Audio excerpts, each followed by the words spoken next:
welcome in this episode of In a Car with IPR. I'm here with Bradley Akubuiro, a partner at Bully Pulpit. Hi, Bradley. Hey, Tina. Where are we? We're here in Chicago. Some people will tell you this is the Cloud Gate, but don't buy it. This is the Bean. Okay, great. So tell us how you ended up in Chicago, a little bit about your career journey, how you got here. Yeah, so it's actually funny. I came to Chicago in 2020, just right at the beginning of the year, thinking everything's going to be great. Loved Chicago. And so when I moved my wife out here and I convinced her how these friends we're going to hang out with, that got blown up in about a week and a half when the pandemic hit. Okay. And so we were stuck indoors, and I convinced her to sell her house in her yard and everything to come here and live in a box on the 29th floor in the sky. So I'm lucky to still be married, I think, is the point of that. But I came out here to take a job with Boeing. This was at a time when the company had gone through, some very well-known issues with the 737 MAX. And so 2 planes had gone down, and the company did not quite handle the situation as well as they would hoped in the several months following the second accident. Planes were grounded around the globe. And so the question that the new CEO at the time had coming in was, how do we do a reset of this?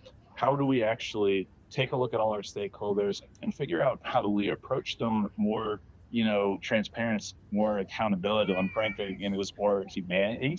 And a big piece of that was our external communication. So I came on board as chief spokesperson to try to help out.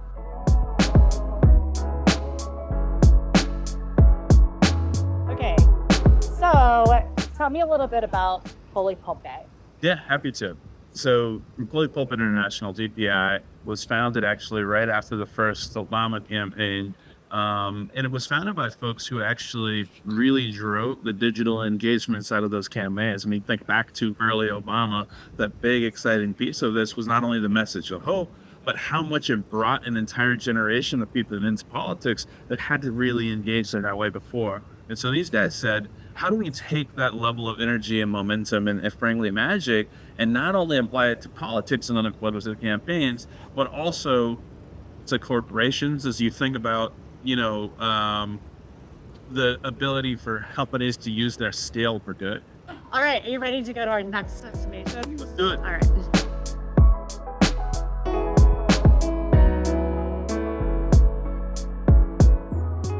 All right, here we are, Bradley. Here we are. Where are we? Tina, we are right in front of the steps of the Rainbow Push Coalition. Rainbow Push is the organization that Reverend Jesse Jackson started to actually manifest a lot of the vision he had for civil rights in this country. It's a combination of what was originally Operation Push, which he started as Operation People United to Save Humanity. It translated to Operation Push People United to Serve Humanity.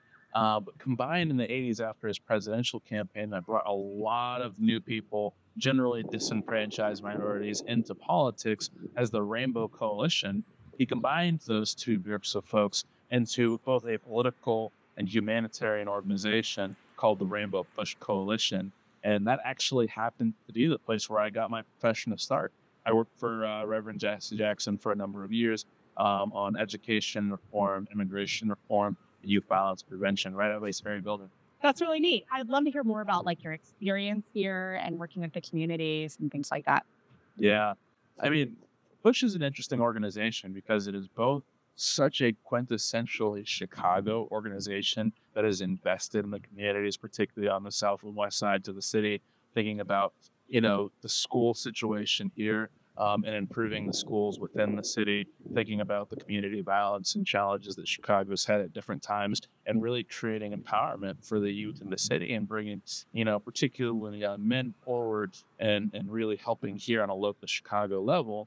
But it's also such a global organization. I remember actually my first meeting with Reverend Jackson was when I came here for a press conference that he was actually hosting to announce his intention to go to Iran to negotiate for the release of a political prisoner in Iran, Roxana Saberi. At the time, I was sitting right in his office when he made a call to Hillary Clinton, who was then Secretary of State, to have a conversation about this initiative. And number one, my mind was blown, right? But number two, that just expressed the dichotomy of this organization and the versatility of it. in such a way that on one hand, you could be so deeply invested in the community and working with literal local basketball clubs to make sure that students had places to be that are off the street after school, and then also negotiating for refugees around the world. And so just an incredible experience. Um, Probably one of my most fun memories is I remember a time that I was here and Mr. T was here also. Mr. T, Yeah. I put in a full, Mr. T, right? The A-team. The A team, right? And so he was here. He had his U.S. flag bandana on, and this was right around the time where he was in all those commercials for Snickers. And so he had a Snickers bar with his face on it, right? And he hands it to me. And I was like, this is amazing. I just got a Snickers bar with Mr. T's face on it from Mr. T himself. I'm keeping this forever. Um, I got really hungry. So I ate the Snickers, all right? Don't judge me. I ate the Snickers, but I kept the wrapper. So I feel like that's good. that's got to count. Did he sign it or anything? His face was on it. What more do you need? I feel like you should have I pity the fool who eats their Snickers when they get hungry. You're right. Mr. T. We're going to work with him then on this. We'll get him where he needs to be.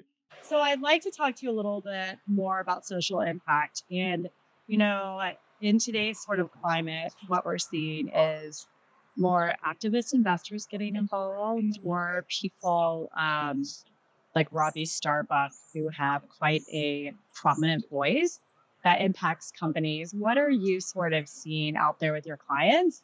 And if you want to add sort of what your counsel would be and sort of what's happening right now in society. Yeah. Well, let's start with the second part with the Robbie Starbuck in particular. As you think about it, we're standing right in front of, the office of one of the greatest civil rights leaders of our generation. I think about this moment and it really, really saddens me, right? We saw this national conversation around race really take off in 2020 after the untimely murder of George Floyd at police hands in Minneapolis. And it sparked this really important discourse across America about how are we treating our people? How are we making sure that the experience for a Black American in Minneapolis is the same as a white American in, the suburbs of Chicago? Yeah. Right. And the reality is there was a great disparity that existed. And not only did individuals realize this, but for what felt like the first time in a very long time, corporations recognized that there was a role that they could play. Leaders recognized that there was a role that they could actually play, not only in investing in these communities, which they had done for a long time across CSR and different trends, but actually using their voices, using their scale, using their reach and their influence to shift the nature of the conversation and say, actually, we do have a role to play in this, right? Economic equality doesn't happen with us without us taking an active role in this and shaping where we go for the future.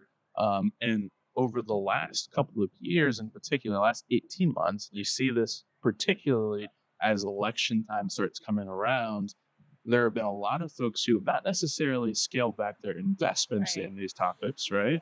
But they've scaled back their willingness to actually speak out and take leadership roles in the conversation on these topics.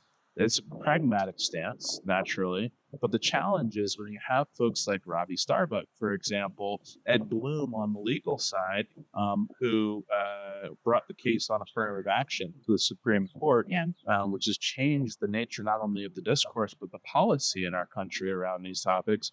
Well, we need the strong voices that say, there's a difference between political disagreement on these matters and a real drive to humanize all of this in the conversation and to create equality and equity in terms of how folks are treated and how we engage with this entire significant subset of the population.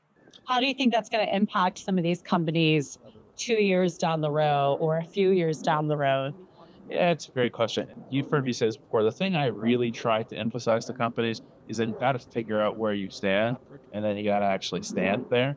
And I think that for companies that have looked like they've wavered in this moment, there are employees who may not say anything, but you'll see a much lower level of engagement from them. You'll see a much lower level of trust because it could take you dozens of years to build this trust. and it takes you a second to lose it. And a lot of these organizations are going to find that out the hard way when election season passes, and then they are trying to reaffirm some of these commitments to folks who really, really crested in the beginning to have them, and their ability to bring that trust back is going to be next to none. All right, you ready to go to the next place? Let's do it. All right. Whose house is that? This is the house of former President Barack Obama. He actually bought this house proceeds of his book when he was on a senatorial campaign. And you and I were talking about this a little bit earlier, but it was a really, really symbolic move for the Black community here in Chicago, because right now we're in an area called Hyde Park on the south side of Chicago. And this area is actually one of the bastions of Black wealth in the Chicago community. And so for what turned out to be the future president of the United States to purchase a home in this community really restored a lot of pride in the neighborhood and in the Black community within the city, which sometimes gets a bad rap, particularly on the south and west sides of the city. All right, so let's talk a little bit about misinformation, disinformation. So IPR does a lot of work in the disinformation space. We have a annual report that we do with Leger, looking at the impact of disinformation in society.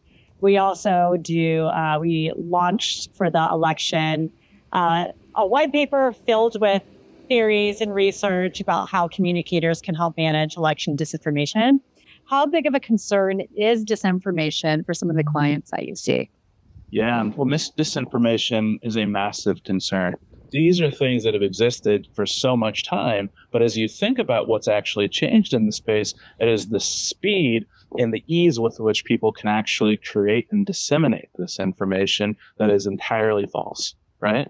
So we think about AI-generated content, and in 10 minutes, I can take, Tina, you've got a very distinctive voice and persona. I can take some of the audio from us hanging out, and I can actually recreate your voice saying things that I want people to believe that you've actually said, right?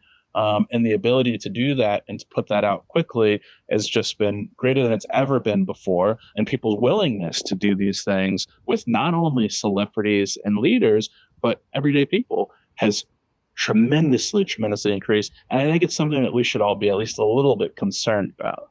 What we also see is that disinformation, because it's typically more emotional or designed to make people angry, that people do share it 6 times faster, according to like an MIT study, which was done like pre-COVID, but still a really good study. Right. Well, what's interesting is as we think through how we counsel clients through some of this, the first truth to understand is that when you think about mis and disinformation, the first thing you have to ask is not why it's created. The creation is interesting and it really has changed the game, but it really is think about your audiences and those that matter to you and what actually creates their willingness to believe this truth about you, right? Because ultimately, it's not actually about truth, it's about trust. And if you think about the factors and the levers that determine people's willingness to trust you and the depth of their trust, that is going to determine how you actually combat the misinformation and disinformation that is spread should your brand find yourself encountering that, because you really need to get at those who actually engage with, care about, support, or detract from your brand the most and understand what are the things that create that association with you and what are the things that are going to harm it. Yeah, absolutely. And you should check out our disinformation reports because we have great strategies for how to combat it. Did you like a plug? I love the plug. Okay, so let's crystal ball the profession according to Bradley. So let's look 3 to 5 years from now, which, by the way, it's like 2027, 2028. Yeah. I'm just putting that out there. Almost 2030, which is very hard to believe. But it's a great question. I mean, I think a couple of things happen. One, we've already seen an incredible shift from having just the chief communications officer, which is obviously an incredibly important role, to having a chief impact officer. Folks who really are looking at the organization as CEOs are turning and saying, I want one point person on my leadership team to help me navigate some of these really turbulent, challenging, complex societal issues that have a greater ability to either propel or to truly negatively impact my brand than they've ever had before, which has deep reverberations across the bottom line in the business of an organization. And so these are business strategic roles in ways that they haven't been nearly to this extent in the past. And so I think we're going to continue to see a shift towards that. And the big question that we have to ask ourselves as communicators is, are we going to be the people who are in a position to actually hold that role and to take that role to the next level, right? Obviously, government relations folks are vying for that. There are HR implications to all of this, legal folks. And so I think the communicators have to ask themselves, do I have the ability to be that counselor? Am I advocating for the resources that allow me to be successful as that counselor? And am I providing that value day in, day out at the strategic business table when it comes to that question? So I think we're going to continue to see that, and it's an open question as to where it goes. I think we are also going to continue, we talked a minute ago about mis and disinformation, going to find this world that continues to increasingly shift towards a really audience-centric and almost hyper-personalized viewpoint of how we engage with our audiences and move them. And so I think for those of us who grew up in the world of mass communication and thinking about how do we tell our stories to a broad group of people, we're going to have to get more and more and more nuanced in terms of how we actually think about that work. And how do I tell a story that Tina actually speaks to you as an individual, or Sarah as an individual, or Bradley as an individual, and doesn't rely on us to group and as big associations, because the content that I absorb is the content that builds upon things that I have seen and that I have personally indicated that I have an appreciation for. And if we're not able to actually catch people and meet them where they're at, we're going to completely lose them in this race for share of mind. Yeah, we have a media relations study that we released with Peppercom. And what a lot of CCOs and media relations experts said is that because of shrinking newsrooms, like fewer beat reporters, that they are focusing on more like sponsored content and very like personal methods of getting into the people's attention span. But then, what do you think the impact is? That going to be like Bradley only gets the information that he wants to consume, and then he's not really sure what else is happening outside of his, creating these echo chambers? Or what do you think? Well, a minute ago, you told me I have to be optimistic. Yeah, So, that's what I have. I actually don't think that it is going to be entirely just focused on what I want as an individual. I think there's a pendulum to these things. And I think we're actually seeing, particularly on the political and social spectrum, where folks have gone to such an extent of isolating themselves from news that doesn't actually reaffirm their point of view of the world, that people are starting to realize that there are large swaths of not only the world, but the country and their own communities that they're so disconnected with that they don't understand. They're missing things that are happening in reality. And I think you'll see that people, consumers broadly, are going to continue to recognize this in greater numbers and start to actually demand more holistic views of the information they receive. Now, it may still come with a twist that means that they receive it in the format that they want to receive it in and in ways that connects to the other things that they care about. But if they care about an issue, they don't want to not know that something is happening in that world. And so I think we're going to see a little bit of a right sizing of that pendulum as it swings back a bit more. Interesting. So you ready to go to our next spot where I'm going to ask you some fun questions? These are all fun questions. All good questions. I'm actually more fun questions. Yeah. No, I'm actually uncomfortable with the amount of fun we're having. All right, let's go.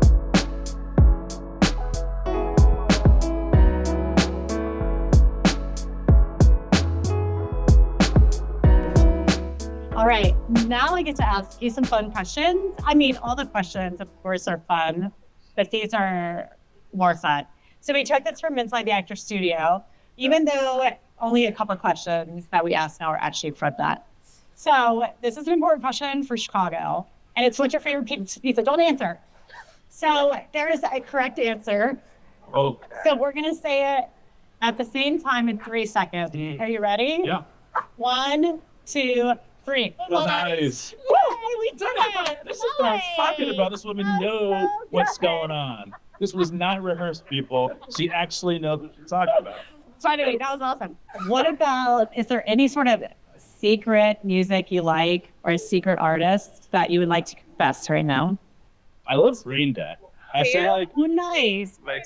Green Day is fantastic. So I feel like I Like, I didn't want to say that as if I was ashamed if I like Green Day. Yeah, they're great. Yeah. I'm just saying that because, like, as a hip hop head, you don't necessarily be like, oh, you're a Green Day fan. I was just at a concert in Milwaukee and doing, Green Day stuff. But yeah, it was. Oh, that's great. Awesome. Okay. What about hobbies? What does Bradley do? And when he wants to relax and unwind? I eat. I eat a lot. This is a great food setting. So I unwind. I grow myself. There are some fantastic restaurants. Actually, I absolutely love and adore the food. Okay, top 3. Give us some recommendations. Okay, so if you want an excellent fried chicken, like a truly excellent fried chicken gourmet in a beautiful setting, Favette's is excellent. Okay. That. Favette's. We talked a little bit about Chicago pizza, so I want to talk about another Chicago delicacy, which is Italian beef. Yes. And I Alex, saw the bear. you saw the bear. So you appreciate that we have excellent cuisine that is some of the nastiest stuff you're ever going to pick up, but it is truly phenomenal. I encourage folks to check out Alf. Alf is amazing. Mr. Beef was also amazing. So good, it will kill you. Oh, sounds amazing. Sorry. Let's keep going here. Nice. Absolutely.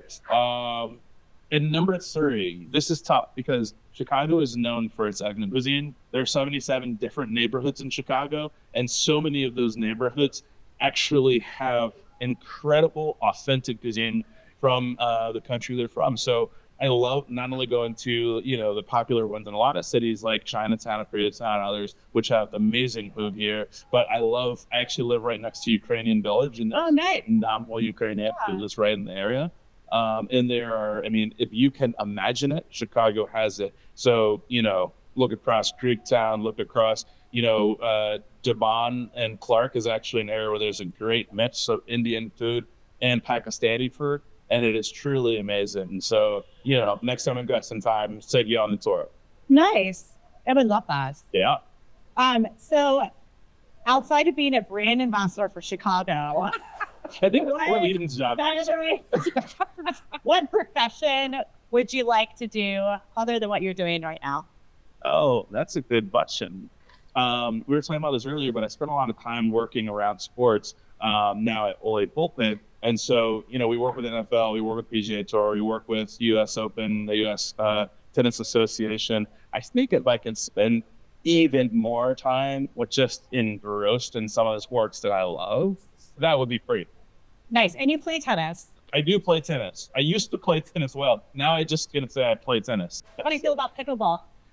Well, I could feel better about pickleball. I love the fact that people are really getting into it. Right. I think the passion is incredible, particularly anything that's going to allow you to continue to stay active in that way. Like, I love it. But, I am a purist, and tennis is the thing for me. So, it is what it is. Okay, what would you not like to do? What would I not like to do?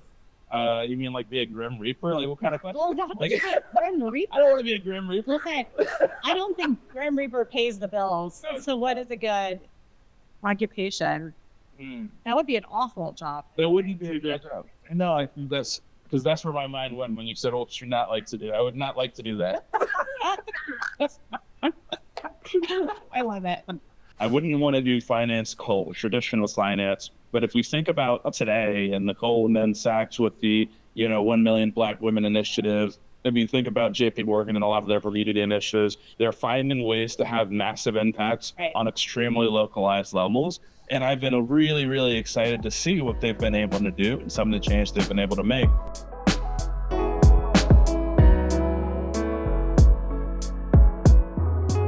All right. What do you want God to say when you enter the pearly gate? Other than he's arrived. No, I think, doesn't everybody want to hear the words, "Make you faith me proud"? I think that if we have an opportunity to do something in this world that's bigger than ourselves, we all want to do a piece of that or try that. And my only hope is that at the end of life, when I look back and when others look back on it, they say that I didn't leave my life just for me. And I hope that's recognized at the end. And I try harder every day, and we all make mistakes along the way. But I think if the ultimate assessment is that I was able to do that, I'll be really happy with what happens. Nice. I'll just say that you do make a huge impact and you do so much to help others. And we all notice and now today. So there. Thank you, Tina. Well, this was a lot of fun hanging out today in Chicago. Yeah. And I hope we can do this again with a lot of food involved. So that concludes our episode today of In a Car with IPR. If you like this episode, please follow us and subscribe to our channel. And see you next time.